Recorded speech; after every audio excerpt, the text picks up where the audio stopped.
All right, Coach Hartley, let's talk about the tight ends this year. Obviously, Gator Hoskins really set the standards high for what he accomplished while here at Marshall. This year, you got 4 young guys. Eric Fronapple stepping up big, and then you've got Joe Woodrum and Deontay McManus coming behind him, and then Juracek, the freshman, coming in and starting to really turn it on big. How nice is it right out of the bat to have 4 guys that could step up right now and give you some form of production if needed? Well, you would think that if you lost the first-team all-conference kid, a kid that had 15 touchdown catches last year, 25 in the last 2 seasons, there might be a drop-off there when you try to replace him. But, there might be a drop-off in numbers, but there's not going to be a drop-off in production. And what I mean by that is, hey, we might not get 15 touchdowns on one guy, but in that room, I expect those guys to replace that as a unit. And we have the ability to do that. You look at Eric Fronapple, he's a senior. He's a leader. He's a guy I expect to be a captain of his football team.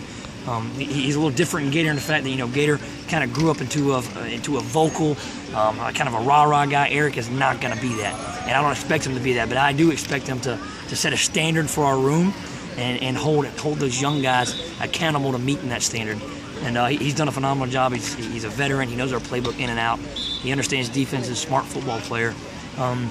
You got Joe Woodrum, who's a junior, walk-on, has earned a scholarship, and the word is he's earned it.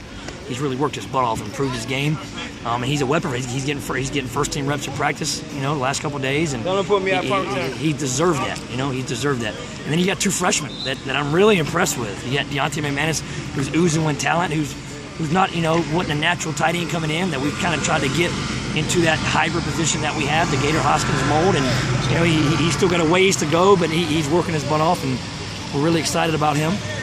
And then the surprise has been Brian Juracek, a kid that we knew was a good player coming out of high school, but didn't, quite frankly, expect much out of this early, just because you had those older guys, and you had a Devin Johnson at one time there, and you just would hope that Juracek would come in and just learn and watch those guys. But he's kind of come along and made some plays, and kind of like, man, this kid could help us this year. So we got 4 options, man, that can do what we want at that position in our offense, that we feel at any time we can throw them in there. It don't matter who it is, and there's going to be no drop-off. So it's a good problem to have. One thing that's been unique with this offense is it's always had multiple types of receivers in it, in a pass-happy offense. But this year, not only do you have the multiple options receiving-wise, you've got 2 different styles of running backs you're going to have to plan for, but also 2 different types of tight ends, one with being Eric Fronapple, the other one being McManus. Yeah. How hard does that make it defensive schemes trying to get ready for this team of what you guys can throw at any time? Well, I would imagine it'd be tough just from the fact that, they're just so multiple, and I've told other people they complement each other so well.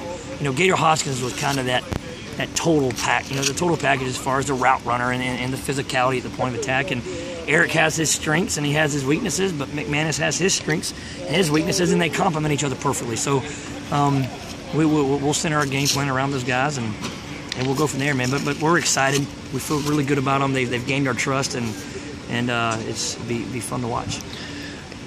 McManus is a kid that's really come in and turned a lot of heads, and I mean, he's earned some first-team reps and stuff. And one thing that we've noticed about him with the young guys that's out here, there's no red stripe on that helmet. What happened with? How did he get his red stripe off so quickly? It was back in the spring. He made some plays in the spring. He was able to practice back in what was it, March and April, and he earned it off. Then I don't remember what play it was, but I mean, he's naturally gifted. He's a gifted wide receiver. That's what he was his whole life, and he's had to learn the tight end position. But as you said earlier, as much as we do the passing game in our offense, he's going to have to go out and catch some footballs, and that comes natural to him. It's the other stuff that he's got to learn. He's got to become more consistent. He is only a freshman, and we can't forget about that. But he's somebody that's going to be a valuable asset to our offense for the next couple of years. When you look at McManus, do you really kind of compare him as a Gator starting all over because of the size and the hands, the speed that he really possesses? Yeah, I do. He's very comparable to Gator. Now, he's not there yet. Gator played at a very elite level, especially his senior year, and McManus has that potential. And now the one thing he's got to do is he's got to work his butt just as hard as Gator did to get there. And I don't have any worries about that. But he fits that mold, man. He is that hybrid and athletic, interchangeable, split him out, attach him backfield type of kid. And that's why we have him at that position. And when you lose a Gator Hoskins, but you turn around and you talk about the leadership values that you gained from Eric Frohnapple. How big is that for your position of being able to get these younger guys coached up, but knowing that Frohnapple leaves after this season? The most important thing for an older guy to do is to leave his legacy. And that legacy is not about how many touchdown catches he has, how many receptions he has, how many yards, receiving.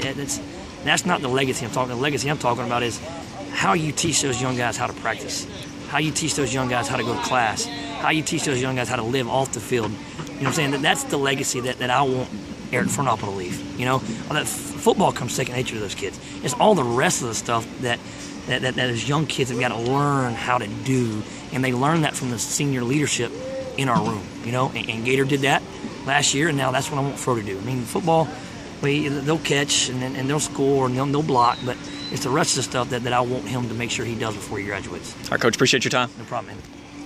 Thanks, man. Pleasure.